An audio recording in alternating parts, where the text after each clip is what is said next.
Oke, teman-teman, selamat datang kembali and we're going to have the reading section today. Kita hari ini akan melanjutkan materi ke bagian reading ya. Lebih tepatnya ke teknik yang pertama namanya adalah read the topic sentences. Jadi ada di soal reading itu jenis soal yang cara mengerjakannya teman-teman cukup baca topik sentence-nya saja atau kalimat pertama yang ada di setiap paragraf saja. Gitu ya, teman-teman. Nah, jadi soal apa aja yang cara mengerjakannya dengan cara seperti itu tadi. Nah, itu akan kita bahas hari ini. Nah, sebelumnya kita kenalan dulu dengan reading sedikit ya, teman-teman. Jadi di reading ini mirip kayak listening. Jadi comprehension atau pemahaman gitu ya. Dan karena pemahaman otomatis vocab di sini sangat menentukan gitu ya. Dan vocab cara belajarnya teman-teman harus sering-sering berlatih. Nah, untuk total soalnya nanti ada 50 pertanyaan yang teman-teman harus selesaikan dalam waktu maksimal itu 55 menit, teman-teman. Memang terlihat lama, memang kelihatannya paling banyak ya, hampir hampir 1 jam, teman-teman. Tapi kebanyakan atau pengalaman saya lah, yang pertama kali dulu misalkan ketika tes TOEFL resmi, 55 menit ini akan terasa sangat cepat waktunya kalau teman-teman tidak menggunakan strategi mengerjakan cepat dan tepat. Nah, itu nanti makanya yang akan kita pelajari gitu ya, teman-teman ya. Nah, kalau biasanya atau buat teman-teman yang tidak pernah atau belum pernah mengambil kelas persiapan seperti ini, itu biasanya akan membaca teksnya dulu. Nah, ini tidak saya sarankan ya, teman-teman, cara ini. Jadi, tidak disarankan membaca seluruh teksnya dulu. Alasannya adalah tidak semua informasi yang ada di dalam teks itu akan ditanyakan. Nah, sedangkan kita hanya diminta menjawab pertanyaan saja di teks tersebut, bukan untuk enjoyment ya. Jadi bukan reading for enjoyment, teman-teman. Tapi untuk mengetes apakah kita bisa menemukan informasi atau tidak di dalam teksnya. Seperti itu.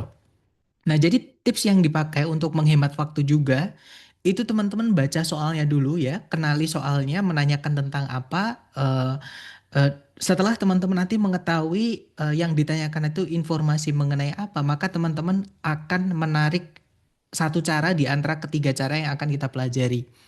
Oke, jadi masing-masing informasi yang ditanyakan itu cara mengerjakannya beda-beda, teman-teman. Nah, yang pertama yang akan kita pelajari dulu itu adalah read the topic sentences. Jadi teman-teman cukup membaca topik sentence-nya saja. Nah, sebelumnya saya ingin menjelaskan kalau topik sentence atau kalimat topik ya teman-teman atau pernyataan topik. Nah, itu letaknya di kalimat pertama di setiap paragraf. Gitu ya. Nanti setelahnya ada supporting ideas, setelahnya lagi ada intermezzo biasanya atau additional information ya, yang informasi yang tidak nyambung dengan informasi intinya, tapi bisa mendukung informasi pendukungnya, seperti itu. Nah, jenis soal apa aja yang cara mengerjakannya teman-teman cukup membaca topik sentence-nya saja atau kalimat pertama di setiap paragraf. Nah, jawabannya adalah informasi yang menanyakan, pertanyaan yang menanyakan informasi garis besar mengenai teks.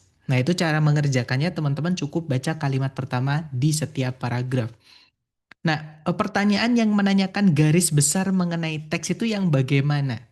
Nah, yang pertama ada namanya main idea, teman-teman, atau ide pokok atau gagasan utama, gitu ya. Nah, ide pokok atau gagasan utama itu adalah ya yang utamanya dibahas. Kalau dulu kita belajar structure, itu namanya subjek, teman-teman. Nah, di hari pertama kita kenalan dengan pengertian subjek ya ketika belajar structure dulu. Jadi subjek itu adalah apa atau siapa yang ingin kita bahas. Itu kalau dalam kalimat. Nah, di teks juga sama, teman-teman, apa atau siapa yang intinya pengen kita bahas itu disebut dengan bahkan main idea itu nama lainnya itu subjek.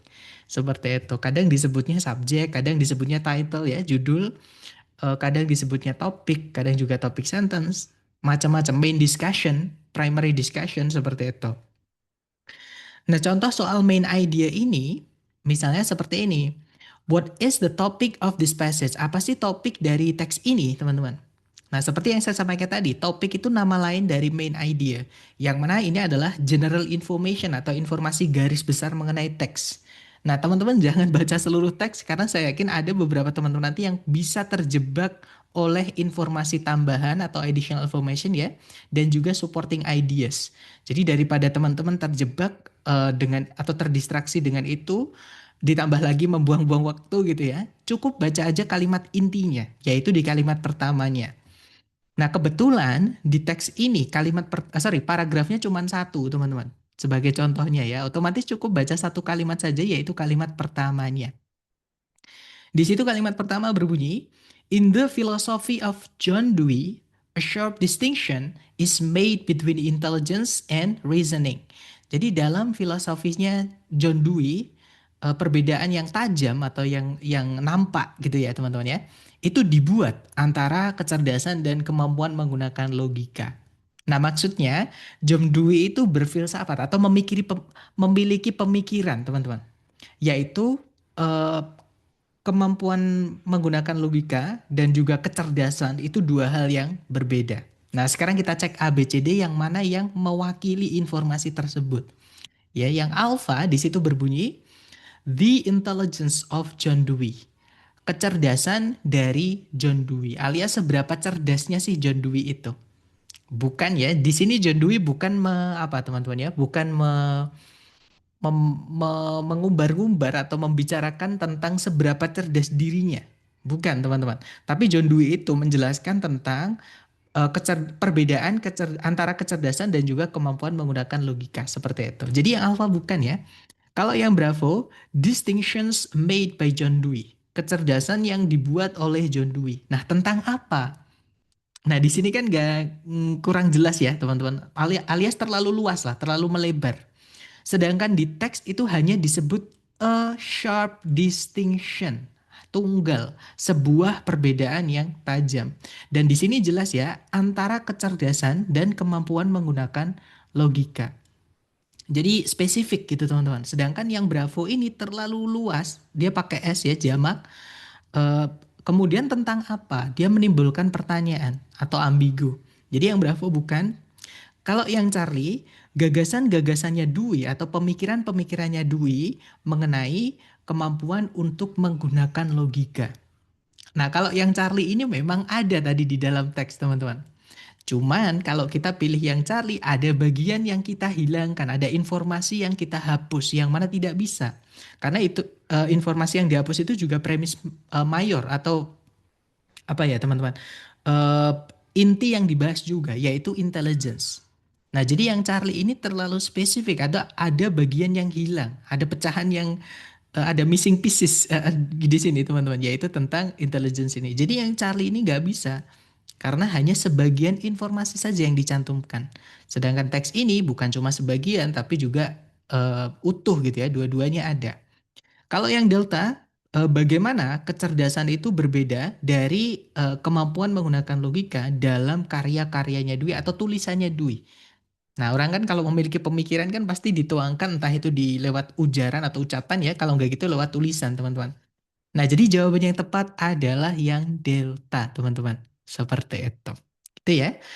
Kemudian jenis soal kedua yang cara mengerjakannya juga sama. Teman-teman cukup membaca kalimat pertama di setiap paragraf atau topik sentence tadi ya, teman-teman. Atau disebutnya general information. Itu adalah, sorry teman-teman ya, idea organization.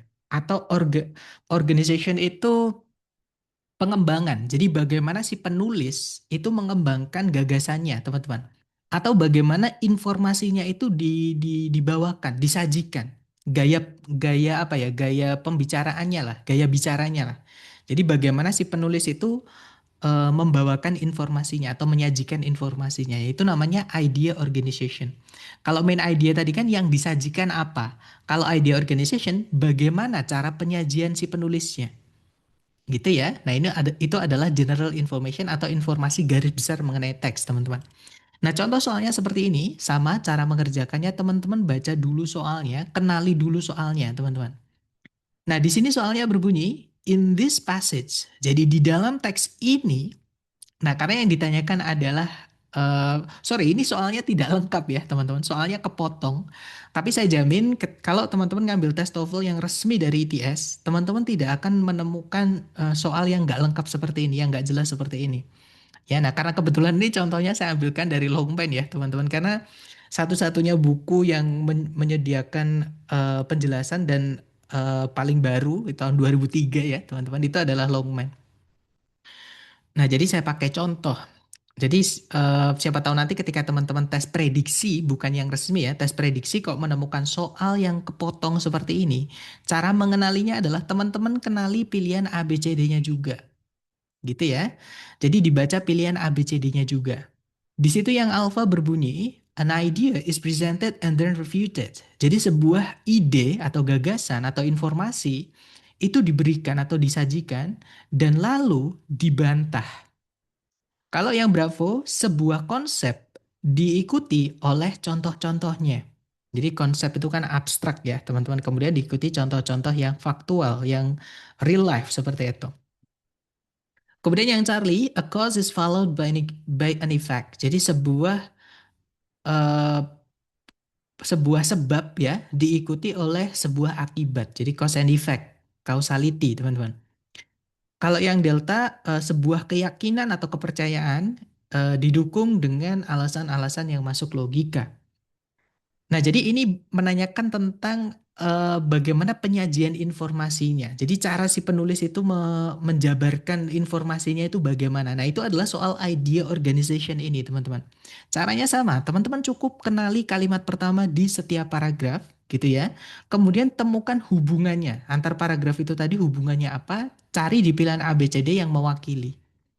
Nah, di situ kalimat pertama paragraf satu itu berbunyi, jika ditanyai siapa yang menemukan permainan baseball, sebagian besar orang-orang Amerika kemungkinan bakal menjawab bahwa adalah kepercayaan mereka bahwa Abner Doubleday yang melakukannya. Maksudnya yang menemukan permainan baseball, teman-teman.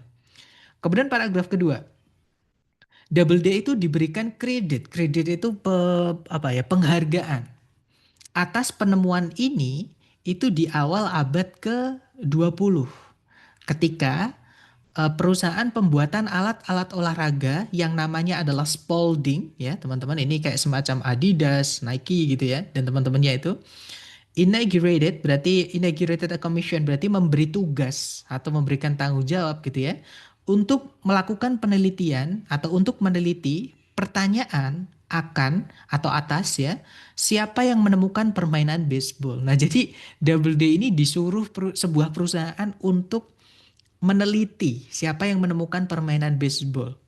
Nah, masa dia yang menemukan tapi dia disuruh yang neliti siapa yang menemukan? Kan ya nggak masuk akal ya teman-teman.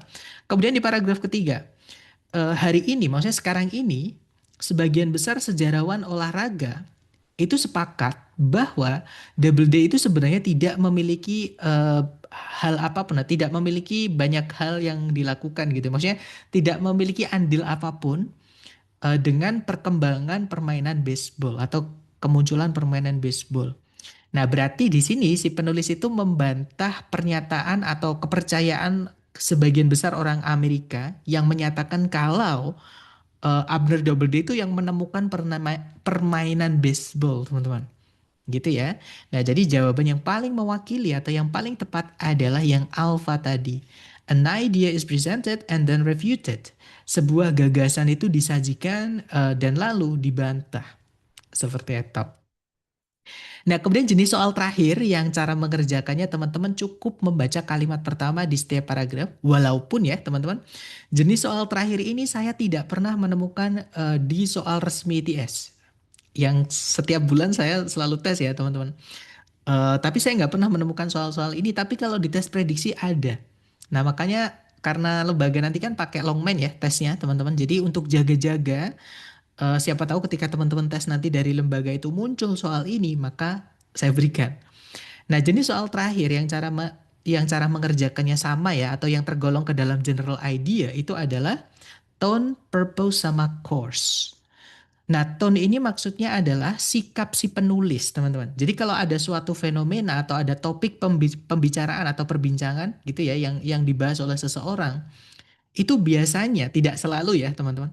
Biasanya orang yang menceritakan kembali itu akan atau orang yang mengetahui tentang informasi itu akan memberikan penilaiannya. Nah, itu berarti dia subjektif, teman-teman.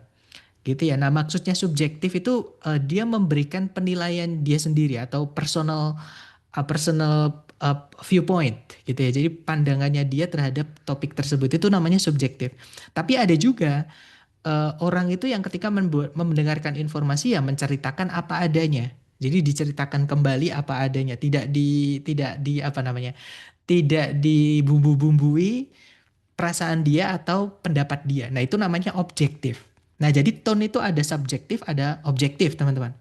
Nah, kalau subjektif atau menurut si pembicara itu bagaimana, berarti itu nanti ada tone-nya. Apakah tone-nya itu marah, apakah tone-nya itu senang, apakah puas, apakah mengkritisi gitu ya, dan lain-lain. Nah, tapi ada juga yang objektif tadi, netral ya, hanya ingin memberikan pengetahuan atau informasi kepada pembacanya. Jadi si penulis nggak mau apa teman-teman cawe-cawe, nggak mau ikut-ikut mengomentari seperti itu, hanya memberikan informasi. Contoh misalkan tadi saya jalan terus ketemu teman-teman di jalan ya, terus saya bilang di sana ada kecelakaan. Nah, berarti itu hanya objektif teman-teman. Tapi kalau saya bilang kecelakaan di sana itu sangat mengerikan gitu. Nah, padahal belum tentu menurut orang lain kecelakaan itu mengerikan gitu ya. Mungkin ada orang lain yang menganggap itu biasa aja. Karena mungkin dia pernah melihat atau pernah mengalami yang lebih parah, misalkan seperti itu. Nah, jadi itu yang disebut dengan subjektif. Jadi ada objektif, ada subjektif, itu hubungannya dengan tone ya. Nah, itu bisa ditemukan dari ketika teman-teman membaca kalimat pertama di setiap paragraf. Teman-teman nanti akan mengenali apakah si penulis ini take sides ya, atau dia itu ikut-ikutan komentari atau tidak, hanya ingin berbagi saja. Seperti itu. Kemudian yang berikutnya ada purpose. Purpose itu adalah tujuan si penulis menulis teks tersebut atau penulisan teks tersebut itu tujuannya apa. Nah, sebenarnya nyambung juga dengan tone tadi, teman-teman. Nah, kalau misalkan si penulis ini objektif ya, apa adanya alias netral, artinya si penulis ini hanya ingin memberikan informasi saja, ingin menjelaskan tentang informasi tersebut atau topik tersebut. Nah, tapi ada juga penulis tadi yang tone-nya itu subjektif kan, teman-teman. Ada yang marah, ada yang sedih, ada yang bahagia, ada yang puas, dan lain-lain. Nah, itu nanti hubungannya ke purpose. Jadi misalkan ada misalkan ya ada fenomena penggudulan hutan misalnya. Nah, kemudian penulis itu mengajak pembacanya untuk eh, penanaman kembali misalnya karena mungkin bahaya. Nah, berarti itu adalah persuasif, teman-teman. Ya, purpose-nya itu tone-nya persuasif. Purpose-nya adalah to persuade, apa ya? Persuade itu meyakinkan atau mengajak gitu ya para pembacanya untuk melakukan sesuatu. Seperti itu. Jadi kayak campaign atau kampanye gitu, teman-teman. Kemudian yang terakhir ada course. Nah, kalau course ini adalah bidang keilmuan atau mata kuliah lah sederhananya. Jadi kalau misalkan bacaan atau teks itu kita masukkan atau kita bahas di suatu perkuliahan atau mata kuliah. Nah, itu di kelas apa? Nah, itu adalah course ini, teman-teman. Gitu ya. Sama, nanti cara mengerjakannya cukup baca kalimat pertama. Nanti teman-teman akan bisa mengenali dari kosakata yang dipakai. Ya, apakah di ranah biologi misalkan, apakah di ranah hukum, apakah di ranah arkeologi, apakah psikologi, apakah teknologi, dan lain-lain. Seperti itu. Nah, contoh soalnya seperti ini. Di situ ada 3 soal ya. Soal yang nomor 4 berbunyi, which of the following best describes the author's purpose in this passage? Jadi yang manakah di antara berikut ini yang paling mendeskripsikan tujuan atau maksud si penulis dalam teks ini? Jadi penulisan teks ini itu untuk apa gitu ya? Kita baca kalimat pertama di setiap paragraf, teman-teman. Kalimat pertama paragraf 1 berbunyi, up to now, confessions that have been obtained from defendants in a hypnotic state have not been admitted into evidence by courts in the United States. Hingga sekarang, pengakuan yang telah diperoleh dari para terduga atau tertuduh gitu ya, dalam keadaan dihipnotis, itu belum diakui sebagai barang bukti atau menjadi barang bukti oleh pengadilan-pengadilan di Amerika Serikat.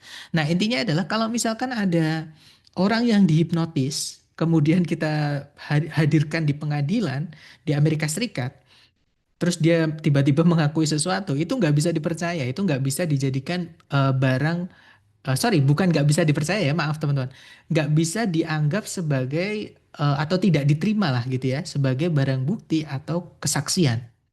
Oke, nah kemudian paragraf kedua. A landmark case concerning a confession obtained under hypnosis went all the way to the US Supreme Court. Jadi pernah dulu itu ada sebuah kasus sengketa lahan yang membawa-bawa sebuah pengakuan yang diperoleh di bawah pengaruh hipnotis. itu langsung dibawa ke Pengadilan Tinggi Amerika Serikat. Nah, ini berarti contoh kasusnya ya yang menggambarkan atau yang melibatkan pengakuan yang diperoleh dari hipnotis tadi.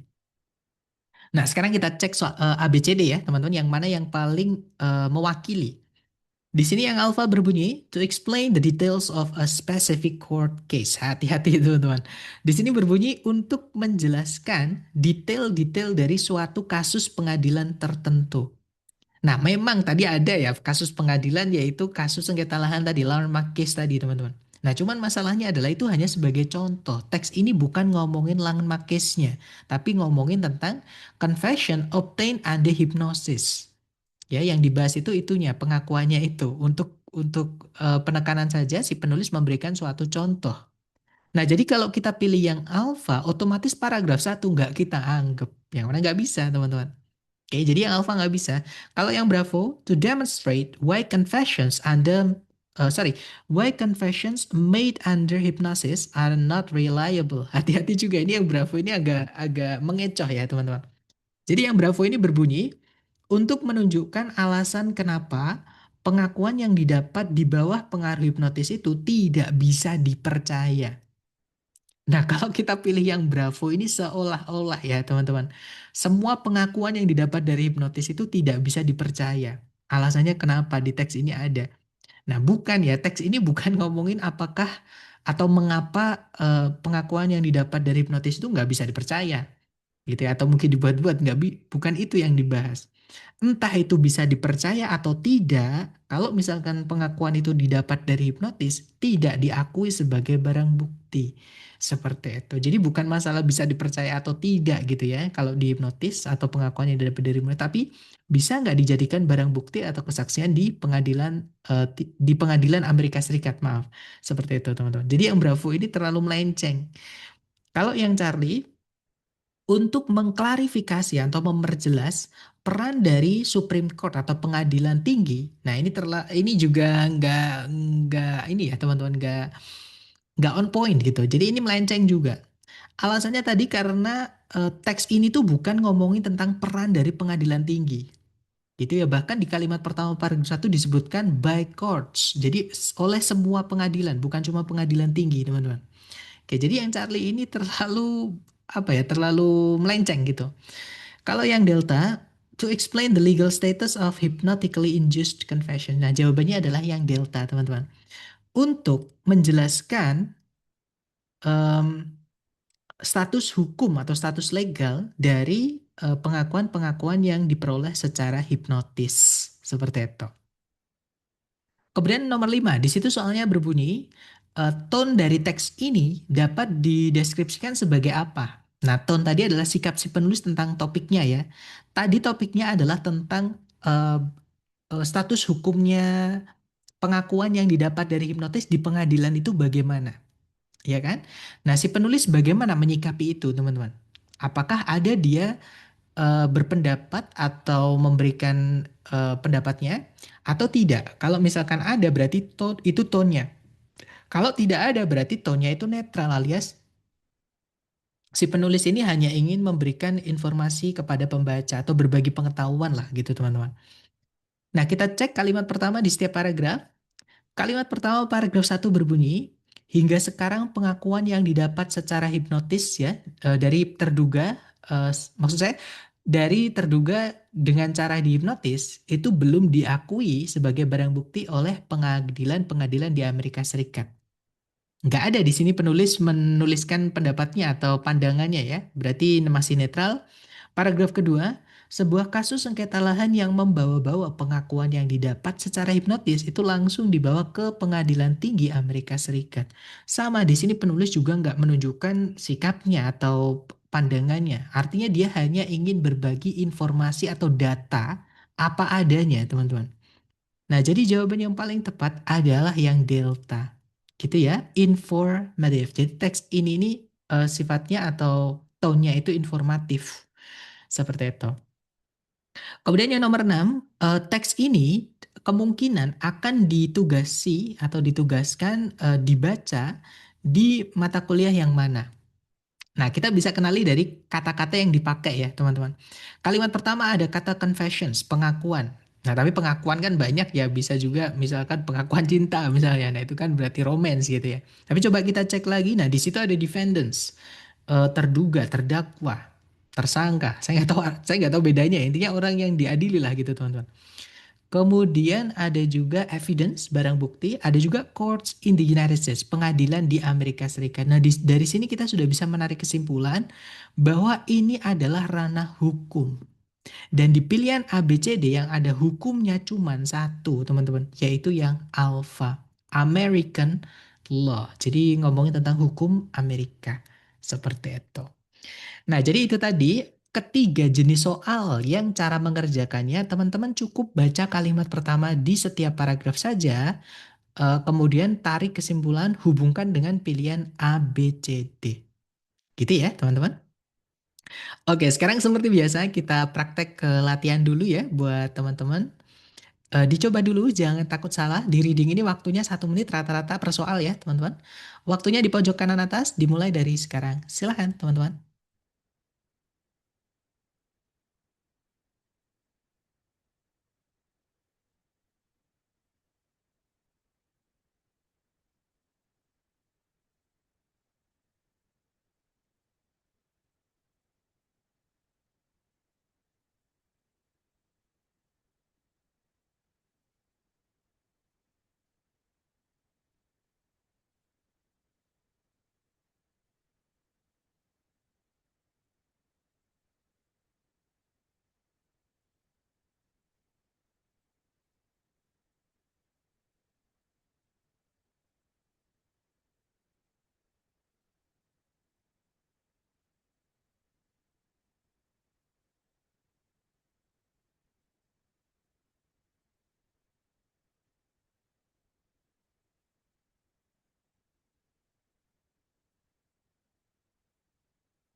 Oke, waktunya sudah habis, teman-teman ya. Silahkan jawabannya boleh dikirim di chat dulu. Jangan takut salah ya, teman-teman. Sedapatnya saja.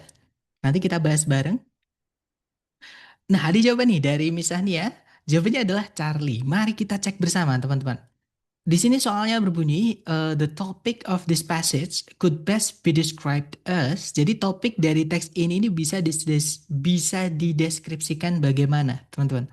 Nah, yang ditanyakan adalah topik. Topik itu nama lain dari main idea. Nah, cara mengerjakannya atau cara mencarinya, teman-teman cukup baca topik sentence atau kalimat pertama di setiap paragraf. Kalimat pertama paragraf 1 itu berbunyi, job satisfaction is the level of contentment employees feel about their work, influenced by factors like job nature, pay, opportunities for growth, and workplace relationships. Jadi kepuasan kerja adalah tingkat dari tingkat kepuasan ya. Jadi tingkat kepuasan yang para karyawan rasakan mengenai pekerjaan mereka yang dipengaruhi oleh faktor-faktor seperti sifat pekerjaan, misalkan bisakah fleksibel gitu ya, teman-teman. Kemudian ada pay itu gajinya, kemudian ada opportunities for growth berarti peluang untuk bertumbuh gitu ya, teman-teman. Dan juga hubungan tempat kerja. Jadi hubungan antar karyawan, misalkan orang yang OB nih, OB dengan eksekutor misalnya dan lain-lain lah seperti itu teman-teman. Nah, kemudian paragraf kedua berbunyi measuring job satisfaction is controversial due to its subjective nature. Jadi mengukur kepuasan kerja seseorang ya itu masih kontroversi dikarenakan sifatnya yang subjektif. Jadi pertanyaan-pertanyaan di tes kepuasan kerja itu masih subjektif teman-teman alias menggiring gitu ya seolah-olah. Kemudian paragraf terakhir, the reliability of measurement tools is another issue. Nah, tingkat reliability itu berarti tingkat bisa dipercaya atau tidaknya. Jadi apa bahasan saya itu tingkat eh, tingkat keabsahan lah gitu ya teman-teman. Tingkat keabsahan dari alat-alat pengukurannya atau tesnya itu merupakan masalah yang lain atau masalah yang berbeda, masalah berikutnya seperti itu. Nah, berarti di sini ngomongin tentang tingkat kepuasan kerja dengan ujinya ya, atau sorry, tesnya seperti itu. Nah, kita cek yang alpha, the benefits of high job satisfaction. Jadi keuntungan dari kepuasan kerja yang tinggi. Nah, kepuasan kerja yang tinggi itu bagaimana nanti keuntungannya? Apakah misalkan eh, manajer atau orang-orang di atas tidak perlu lagi apa namanya, mengatur-ngatur gitu ya, teman-teman, tidak perlu lagi susah payah karena sudah eh, apa, karyawan atau yang di bawah itu sudah puas gitu ya, akhirnya semangat kerjanya, maksudnya seperti itu. Tapi ini bukan ngomongin itu ya teman-teman, bukan ngomongin kepuasan, sorry, maksudnya adalah keuntungan dari kepuasan kerja yang tinggi, bukan ya teman-teman. Jadi alfa bukan. Kalau yang Bravo, tantangan-tantangan atau kesulitan-kesulitan dalam mengukur kepuasan kerja. Kemungkinan ya teman-teman, karena tadi ngomongin tentang ini ya, kontroversial ya, measuring job itu, job measurement seperti itu teman-teman. Jadi kemungkinan jawabannya Bravo.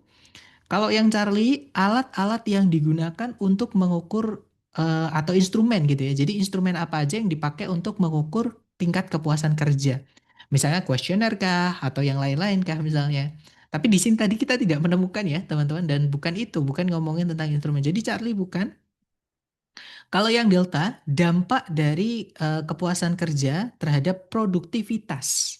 Nah, kalau kepuasan kerja tinggi bagaimana produktivitasnya? Kalau kepuasan kerja rendah bagaimana produktivitasnya? Tidak ada ya di kalimat pertama di setiap paragraf.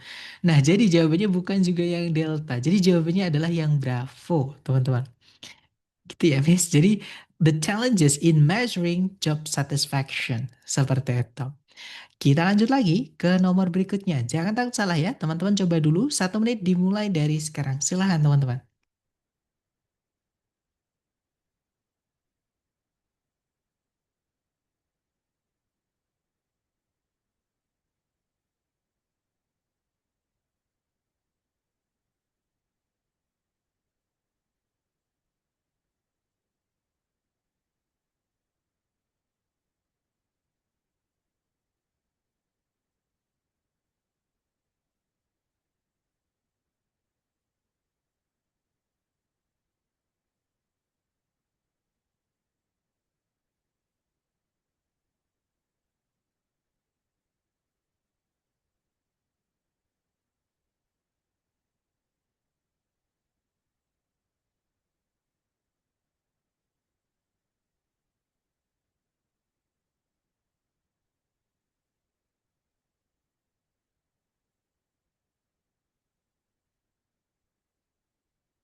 Oke, waktunya sudah habis. Silahkan jawaban teman-teman boleh dikirim di chat, lalu kita bahas bersama ya.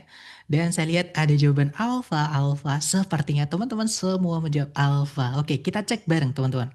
Nah, di sini soalnya berbunyi, how is the information in the passage organized? Jadi bagaimana informasi di dalam teks itu dikembangkan, dibawakan gitu teman-teman. Nah, ini adalah contoh soal idea organization, ya, mencari hubungan antar paragraf atau bagaimana topiknya itu digiring gitu, teman-teman. Di paragraf 1 berbunyi, animal testing involves using non-human animals in experiments to test product safety, understand biological processes, and develop medical treatments. Jadi uji coba yang menggunakan binatang gitu ya, itu melibatkan menggunakan eh, binatang-binatang selain manusia pada eksperimen-eksperimen untuk menguji keamanan produk. Kemudian untuk memahami proses-proses biologis dan juga untuk mengembangkan treatment-treatment medis atau apa ya teman-teman? Tindakan-tindakan medis. Perawatan-perawatan medis, maaf. Kemudian yang berikutnya, proponents. Proponents itu pihak yang mendukung, pihak yang pro, teman-teman. Jadi pihak yang setuju atau pihak yang sepemikiran itu melihat uji coba binatang, maksudnya uji coba menggunakan binatang itu sebagai sesuatu yang penting untuk penelitian medis dan juga memastikan keamanan produk yang memberikan pandangan-pandangan yang tidak bisa diperoleh melalui metode-metode yang lain atau yang berbeda. Kemudian paragraf terakhir, Opponents. Nah, kalau opponents itu yang bertentangan, teman-teman, yang tidak setuju, gitu ya. Jadi pihak yang tidak setuju melihat uji coba menggunakan binatang itu sebagai eh, bermasalah secara etik, dikarenakan perlakuan terhadap binatang-binatang dan juga mempertanyakan validitas ilmiahnya yang menunjukkan bahwa hasil dari penelitian menggunakan binatang itu em, tidak selalu apply itu tidak selalu berlaku gitu ya teman-teman terhadap manusia karena kan beda spesies gitu ya mungkin seperti itu. Nah intinya di sini teksnya ngomongin tentang dua sisi two sides gitu ya jadi dua dua sisi eh, mengenai animal testing atau uji coba menggunakan binatang. Jadi ada yang setuju, ada yang tidak, seperti itu. Dan jawabannya betul sekali, jawabannya yang alpha, teman-teman. Two perspectives atau views tadi ya on animal testing are explained. Jadi dua perspektif atau pandangan mengenai uji coba menggunakan binatang itu dijelaskan. Oke, you nailed it guys. Lanjut lagi ke nomor berikutnya. Silahkan dicoba lagi, jangan takut salah teman-teman. 1 menit dimulai dari sekarang, silahkan.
Oke, waktunya sudah habis ya teman-teman. Silahkan jawaban teman-teman dikirim di chat. Em, dan saya lihat teman-teman menjawab alpha. Sepertinya semua menjawab alpha ya. Mari kita cek bersama. Di sini soalnya berbunyi the tone of the passage could best be described as. Jadi ini menanyakan tone ya. Jadi tone dari teks ini itu bisa dideskripsikan sebagai apa, teman-teman? Nah, karena yang ditanyakan adalah tone, teman-teman cukup baca kalimat pertama di setiap paragraf. Cari petunjuk ada nggak si penulis itu menuliskan perasaannya kah atau pandangannya kah gitu ya. Di situ kalimat pertama berbunyi, soil degradation is escalating at an alarming rate. Nah, jadi di sini sudah ketemu teman-teman. Kata kunci teman-teman adalah di kata alarming. Jadi kalimatnya itu kalau di bahasa Indonesia kan berbunyi, penurunan kualitas tanah itu semakin meningkat pada tingkatan yang mengkhawatirkan. Nah, si penulis bilang mengkhawatirkan berarti dia khawatir. Sudah dipastikan ketika kita membaca kalimat-kalimat setelahnya sampai terakhir, itu kita akan ikut khawatir, teman-teman. Ya, makanya jangan dibaca sampai akhir nanti teman-teman jadi malah khawatir gitu ya. Nah, jadi kata kuncinya di sini cari ABCD yang berbunyi mengkhawatirkan atau khawatir. Artinya ada hubungan dengan kekhawatiran gitu ya. Nah, betul sekali jawaban teman-teman yang alfa. Jadi jawabannya alfa ya, teman-teman. Concern. Concern itu artinya khawatir, cemas, atau takut. Sama ya. Oke, nice. Lanjut ke nomor berikutnya. Silahkan teman-teman coba lagi. 1 menit dimulai dari sekarang. Silahkan teman-teman.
Oke, waktunya sudah habis teman-teman ya. Dan saya lihat teman-teman menjawab Bravo, ada juga Charlie.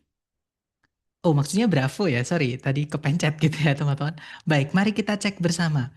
Caranya sama, teman-teman baca dulu soalnya.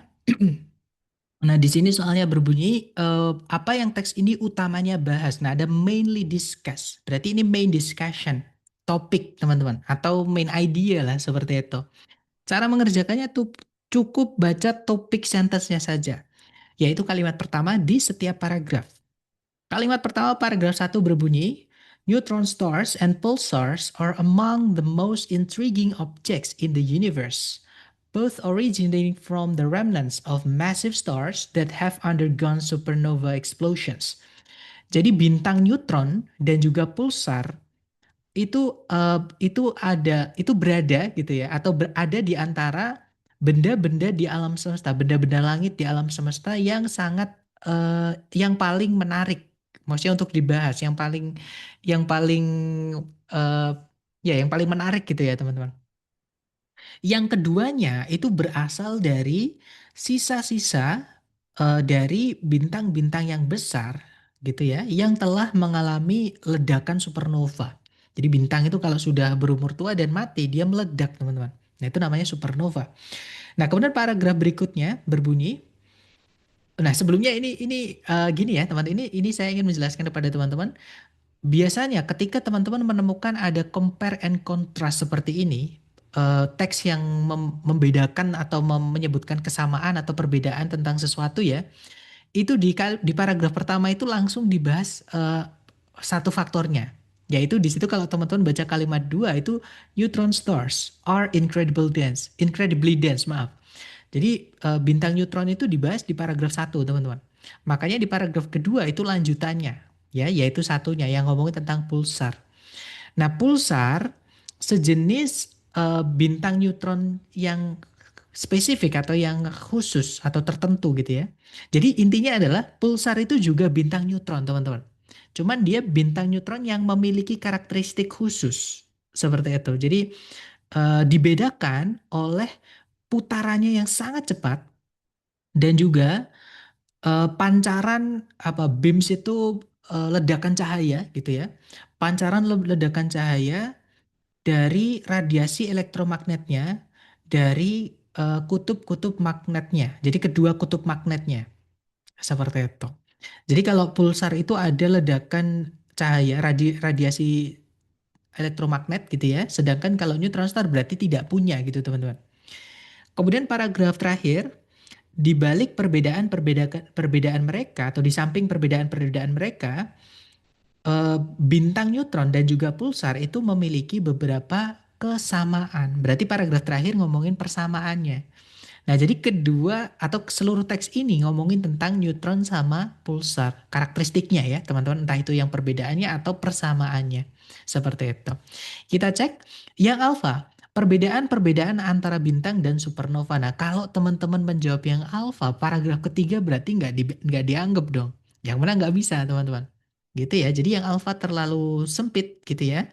Karena bukan cuman ngomongin perbedaan tapi juga persamaan.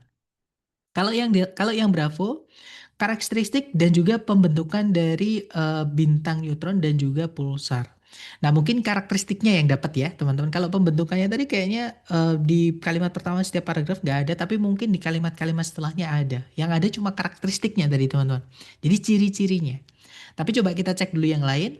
Kalau yang Charlie, proses bagaimana bintang menghasilkan energi. Nah ini melenceng ya teman-teman. Nggak ada ya ketika kita membaca kalimat pertama di setiap paragraf. Menemukan proses yang menjelaskan eh, atau penjelasan tentang proses yang menjelaskan bintang itu bagaimana menghasilkan energi. Gitu ya. Jadi Charlie bukan. Kalau yang Delta, hubungan antara medan magnet dan juga cahaya. Nah ini malah melenceng jauh banget ya teman-teman. Ini ngomongin bintang tiba-tiba ngomongin medan magnet sama cahaya. Nah jadi fix jawabannya adalah yang Bravo. Betul sekali teman-teman. Very good. Lanjut ke nomor berikutnya. Dicoba lagi. Jangan takut salah. 1 menit dimulai dari sekarang. Silahkan teman-teman.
Oke, waktunya sudah habis ya, teman-teman. Dan saya lihat ada jawaban Bravo. Bravo, sepertinya teman-teman semua menjawab Bravo. Mari kita cek bersama. Kalau di situ soalnya berbunyi, what does the passage mainly discuss? Apa yang teks ini utamanya bahas? Nah, kita baca kalimat pertama di setiap paragraf. Kayak ini adalah main idea ya, teman-teman ya. Di sini soalnya berbunyi, berbeda dari kepercayaan populer atau kepercayaan masyarakat luas gitu ya. Banteng itu tidak menjadi marah atau tidak mengamuk gitu ya, eh, disebabkan karena warna merah. Nah, jadi orang-orang kan percayanya banteng itu kalau lihat warna merah dia marah gitu teman-teman. Ini enggak. Jadi maksudnya menjelaskan kalau itu tuh keliru gitu ya. Nah, kemudian paragraf kedua, banteng atau kerbau seperti cattle yang lain atau hewan cattle itu hewan apa bahasa saya? Lembu-lembuan yang lain gitu ya, teman-teman. Itu dikromat, yang berarti bahwa mereka itu hanya bisa melihat dua spektrum warna, yaitu biru sama kuning. Jadi sebenarnya yang mereka lihat ketika warna merah itu antara biru sama kuning gitu teman-teman. Kemudian paragraf ketiga, faktor-faktor lain itu juga berkontribusi terhadap perilaku agresifnya banteng. Nah, dari sini kita udah tahu blueprintnya teman-teman. Jadi si penulis ini kalau kita baca setiap kalimat pertama setiap paragraf ya, itu ingin menjelaskan alasan kenapa banteng itu menjadi marah. Nah, itu dengan cara perkenalannya ya, perkenalannya memberikan penjelasan yang apa namanya? Mengklarifikasi, memberikan lewat klarifikasi bahwa pengetahuan kita kalau banteng itu marah gara-gara warna merah itu salah. Seperti itu. Nah, karena banteng itu ternyata tadi dikromat alasannya, teman-teman. Hanya bisa lihat kuning sama biru gitu. Nah, terus setelahnya ini ngomongin tentang alasan kenapa banteng itu bisa marah seperti itu. Di paragraf ketiga itu juga dilanjut seperti itu. Nah, jadi jawaban yang tepat jawabannya adalah bravo ya. Ya, betul sekali. Jawabannya bravo di situ, teman-teman. The reasons behind a bull's aggressive behavior. Jadi alasan-alasan dibalik perilaku agresifnya seekor banteng seperti itu. Oke, nice, good job teman-teman. Lanjut ke nomor berikutnya. Silahkan dicoba lagi, 1 menit dimulai dari sekarang. Silahkan teman-teman.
Oke, waktunya sudah habis dan saya lihat teman-teman menjawab Charlie ya. Semuanya menjawab Charlie. Kita cek.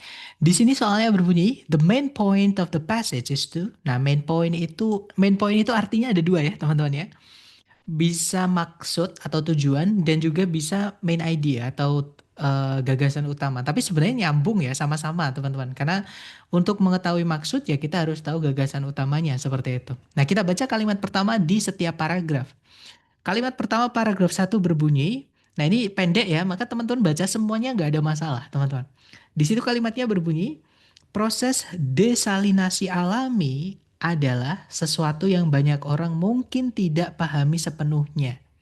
Nah, jadi bagaimanakah dia itu bekerja, maksudnya berlangsung atau terjadinya itu bagaimana? Nah, sebenarnya dari sini kita sudah tahu ya, teman-teman, bahwa teks ini pasti ngomongin tentang eh, proses terjadinya desalinasi alami. Oke. Nah, kita baca lagi paragraf kedua kalimat pertamanya. Proses ini yang dikenal juga sebagai desalinasi oleh matahari merupakan sebuah bagian penting dari siklus air di bumi dan memastikan bahwa kita itu memiliki persediaan air segar atau air bersih yang berkelanjutan. Kemudian paragraf berikutnya, Desalinasi oleh matahari itu tidak hanya menarik. Nah, dia itu juga penting untuk kehidupan di bumi. Nah, berarti intinya ini ngomongin tentang proses desalinasi alami ya. Teman-teman tadi menjawab Charlie. Ya, betul sekali. Jawabannya adalah yang Charlie, teman-teman. Explain the natural process of solar desalination. Jadi menjelaskan proses alami dari desalinasi oleh matahari. Seperti itu. Oke, very good. Lanjut ke nomor berikutnya. Silahkan teman-teman coba dulu ya. 1 menit dimulai dari sekarang. Silahkan teman-teman.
Oke, waktunya sudah habis teman-teman ya.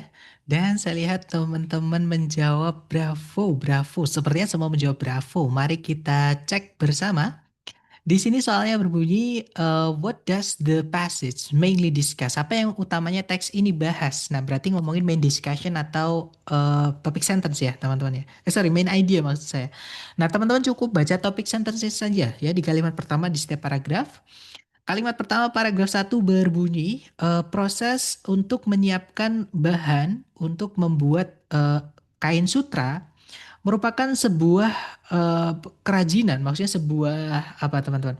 Sebuah a craft of remarkable intricacy and care. Jadi sebuah pekerjaan dengan kehati-hatian dan kesulitan yang cukup besar. Kalau diartikan kurang lebih seperti itu.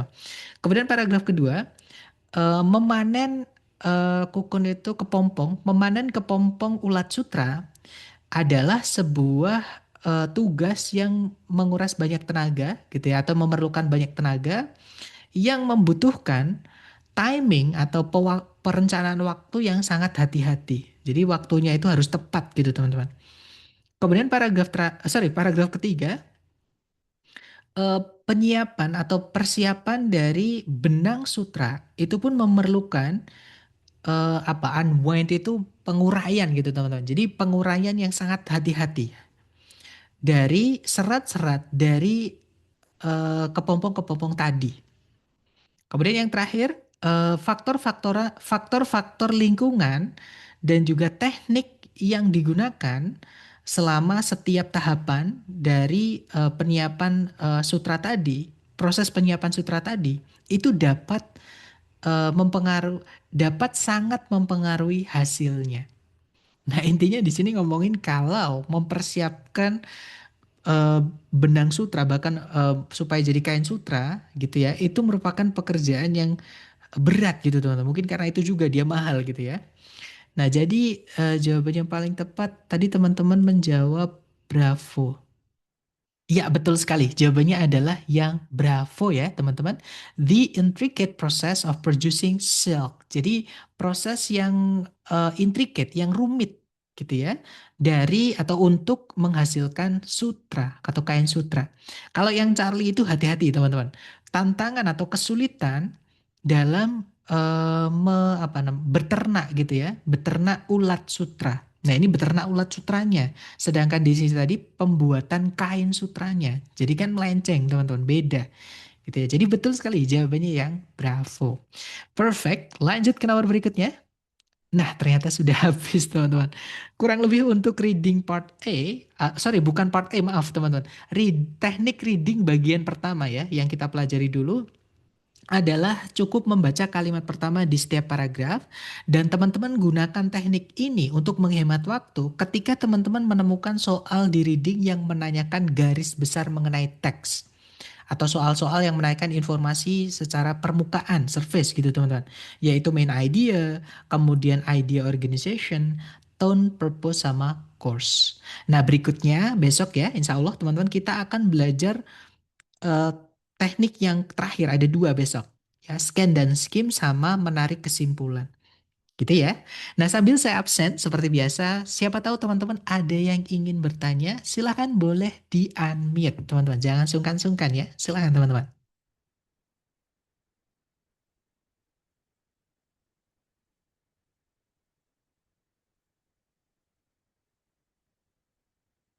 Oke, sudah selesai saya absen.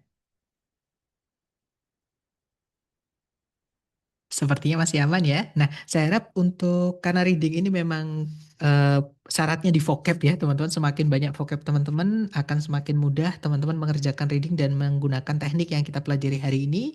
Maka sangat disarankan untuk sering-sering berlatih.